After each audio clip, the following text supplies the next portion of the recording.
fisian'ny mpianatra nitrangana Ambalavelona mety manahoana ny fahamarinana izay vaovao izay, inona ny zavatra nitranga ihany koa firy ny mpianatra mety hoe nahitana an'izay tranga izay?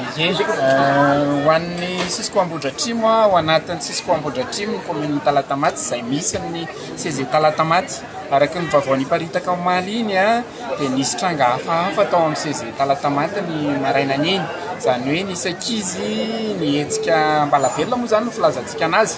Izay moa dia nananamarina tsany ny antson'ny médecin inspecteur, ny antson'ny médecin chef nanamarina nanao constat hoe namarina ilay aretina. Rehefa tonga ny rehetrarehetra dia tsy nanam-pahefana ny avao amin'ny fahasalamana dia niantso mpiandry izahay. Ray aloha ny voalohany nietsika dia rehefa nitatra ilay izy dia nitatra hatramin'ny ankizy 5 izany hoe eo amin'ny 9 ka hatramin'ny 20 izany ny ankizy nietsika tao anatin'izay.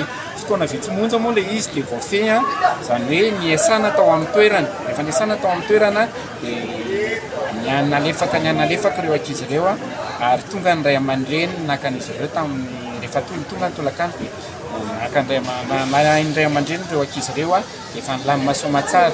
Mba tsy hisiny ny zavatra miparitaka be dia nandray fanapahan-kevitra izahay aty amin'ny faharodidin'ny fampianarana mba hijanona aloha ny fampianarana ao amin'ny CEG Talatamaty mandritra ny androany sy ny zoma fahiasana sy diovina aloha ny manodidina rehetrarehetra. Dia rehefa tonga ny amin'ny latsinainy miverina soamantsara ihany ny fampianarana ao amin'ny CEG Talatamaty ary mino izahay fa rehefa tonga izay fotoana iverenan'ny fampianarana izay dia efa milamina fotoana rehetrarehetra.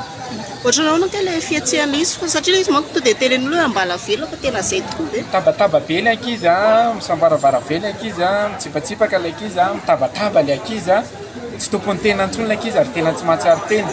Fa rehefa tonga ny mpiandry ny asa tao an'izy ireo dia tsy mahatsara ihany ilay ankizy.